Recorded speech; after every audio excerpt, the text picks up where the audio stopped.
শুভ সকাল। এই যে আমার লায়ের গাছের ডগাটা দেখছেন, আগে মা খালাদের কাছ থেকে শুনতাম যে লায়ের গাছে ছাগলের বীজটা আর চাল ধোয়া পানি দিলে নাকি লায়ের গাছের ডগা অনেক ভালো হয়। পানিও নষ্ট করি না। এটা কি চাল ধোয়া পানি? হ্যাঁ, এই যে দেখো, দর্শকদের দেখাও। এই যে সাফা। আচ্ছা, দর্শকদের সাথে কথা বলছি মা। এই যে চাল ধোয়া পানিটা আমি পাতিলে করে রেখে দিয়েছি ভাত সিদ্ধ করার জন্য, যে চালটা ধুয়ে নেওয়া হয়েছে সেই চাল ধোয়া পানি। এই যে চাল ধোয়া পানিটা আমি দিব। এটাতে কিন্তু ছাগলের অনেক লাদি, যেটাকে বলে গ্রামের ভাষায়, ছাগল যে পায়খানা গুলো করে, গোবর, গরুর তো গোবর আর ছাগলের লাদি দিলে নাকি গাছের খুব ভালো ইয়ে হয়। আমার লায়ের গাছটা কেবল শুরু হয়েছে। আসলে এটা বারান্দায় ছিল, আপনারা তো জানেন, বারান্দায় ছিল, ইঁদুর কেটে দিছে, যার জন্য আমি ছাদে। ইঁদুর কাটছে এখনো? ইঁদুর কিভাবে কাটছে? পাতাগুলা নিলে ইঁদুর কেটে ফেলছে। এই যে এই আপনারা যেটা দেখছেন, এই যে এখানকার আগাটা কেটে ফেলছে, এটা কেটে ফেলেছে ইঁদুরে। সাফার আম্মু আবার এটা ছাদে নিয়ে আসছে। আর এই যে তরকারি কাটা, এগুলো আমি আলাদা একটা বালতিতে রাখি। আসো আমার দর্শকদের দেখাই, চলো দেখি। আমি আজকে আসলে ডালিম গাছ ড্রামে শিফট করব। আজকের মিশন ডালিম গাছ শিফট করা। তার আগে এই যে আমি এই ইয়েতে কলার খোসা টোসা জৈব সার করি। হ্যাঁ, জৈব সার করি। এইভাবে তরকারির খোসা টোসা এগুলো নিয়ে সেখানে রাখছি। আসলে আমাদের যেগুলো আমরা ব্যবহার করি, তরকারি সকালে কাটি, ফলমূল খাই, খোসাগুলো নষ্ট করি না। আর আমাদের গাছগুলো বের হওয়া শুরু করেছে। আমি এই টবে দিচ্ছি কলমি শাক। আসলে আমার একদমই নতুন করে কেবল তৈরি করা। এই যে বরবটির গাছ বের হয়েছে, এগুলো আসলে আরো আগে লাগানো লাগতো, কিন্তু আমি তো জানেনি দুতলার মধ্যে সবকিছু ছিল। আজকে ডালিম গাছটা শিফট করব। অলরেডি ডালিম গাছটা আমার খাসি করা হয়েছে। এই গাছটা আমরা আজকে শিফট করব। এটা অলরেডি খাসি করা হয়ে গেছে।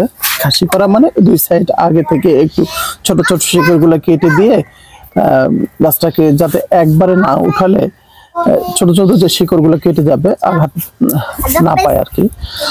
এই জন্যই এই কাজটা করা হয়েছে। এখন আমরা এই গাছটা শিফট করব। এটা বড় ড্রাম। এটা সাফা গাছ, সাফা লাগিয়েছে এই গাছটা। তো সাথে থাকুন, আমরা গাছটা শিফট করব। পুরো ভিডিওটা দেখবেন ইনশাআল্লাহ। আমার পেঁয়াজের গাছগুলো কিন্তু এই যে একটু পেঁয়াজের গাছে যে ছাই ছিটালে এত চমৎকার হয়, কত চমৎকার হয়েছে দেখেন।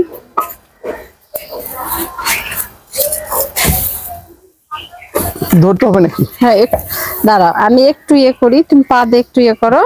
ওই পাশে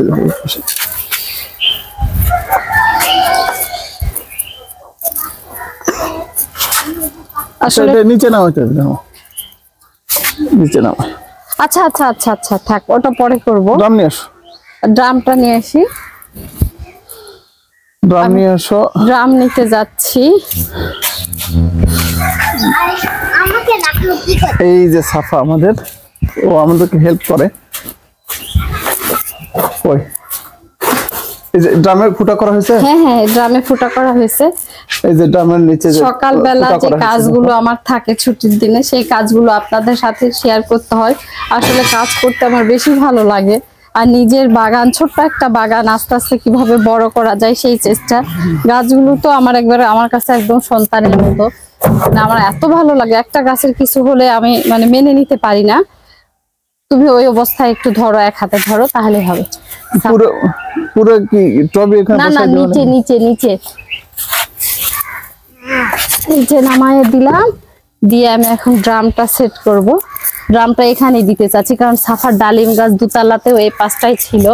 আমি চাই যে আসলে আমার মেয়েটা এই ডালিম গাছটা লাগাইছে, যার জন্য এই পাশটা। ইট লাগবে না? হ্যাঁ, ইট তো এই যে নিয়ে এসছি। গতকালকে রাত্রে কিছু কপির গাছ লাগাইছিলাম। আসলে কপিটা থেকে পানি দেওয়া লাগবে নাকি? একটু করে দিব, না দিলেও হবে। আজকে শিশির পেয়েছে তো, রাত্রেবেলা শিশির পেয়েছে, ওই জন্য সমস্যা হয়নি। দেখো তো ইটটা দেওয়া ঠিক হচ্ছে কিনা। সাফার বাবা তো আমাকে বলে, তুমি দেখি গাছের প্রতি এত খালি যত্ন নাও। আমার তো খুব লাগে, ভালো লাগে যে গাছকে। এই যে দেখো, টুটুটা মাঝখানে পড়ছে, ঠিক আছে না? এই সাইডে পাইপ যাবে, পাইপ যাওয়ার জায়গা আছে। আরেকটু এদিকে সরে দিব। দুইটা ড্রাম সমান দেখাচ্ছে না? হবে, ঠিক আছে, ঠিক আছে না? যে পাশে অনেকখানি জায়গা আছে, পাইপ যাবে। বাবা বাবা জি বাবু। হ্যাঁ, তুমি কিছু বলছো? আমাকে এরকম দেখাও। দর্শকদের জন্য কিছু বলে দাও।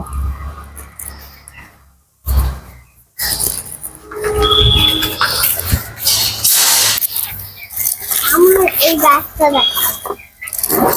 এই যে তালের শ্বাসের এই রেসিপিটা আপনারা দেখেছেন, এই রেসিপিটা আসলে ও আমাকে সেদিন বলতেছিল, সাফা বাবা বলতেছিল যে আমি ইউটিউবে দেখলাম যে ড্রামের নিচে খোয়া দিলে শক্ত কিছু দিলে যাতে পানিটা ওভারফ্লো, যে পানিটা হয় পানিটা তখন আমি পানিটা নিচে গড়ে যাওয়ার জন্য সুবিধা হবে।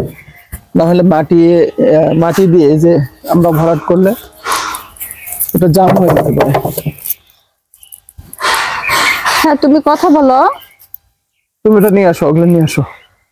আমি না সেদিন বেগুন দেখলাম, কোথায় জানি বেগুনটা কই।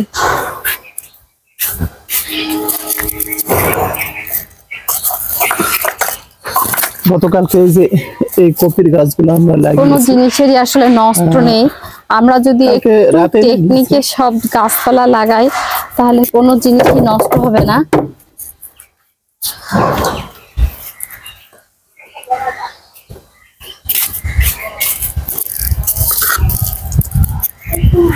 এই ডালিম গাছটার মোটামুটি বয়স আছে, 2 বছর বয়স হলো না? এটার বয়স মনে হয় 2 বছর হয়ে গেছে না? না 2 বছর হয়নি, 1 থেকে 1.5 বছর হবে। এটা প্রথম ছাদের আমার হচ্ছে গাছ। মোটামুটি এখন মাটি দিতে হবে। দাও, সাফরা আপু বস্তাটা নিয়ে আসো। সাফার বাবা বস্তা নিতে যাচ্ছে। নিচ থেকে মাটিগুলো আসলে আমাদের মিডিল ল্যান্ডিং এ রাখা হয়েছে, ওখানে এই মাটিগুলো আমরা নিচ থেকে নিয়ে এসে রেখেছি। ওর বাবা আমাকে বিশেষ করে মাটির ব্যাপারে হেল্প না করলে তো হয় না, কারণ মাটি একটু ভারী, আমি নিয়ে আসতে পারি না। না না থাক, আমি নিয়ে যাচ্ছি। আগে সবগুলো বস্তা নিয়ে যাই ওখানে। হ্যাঁ আচ্ছা।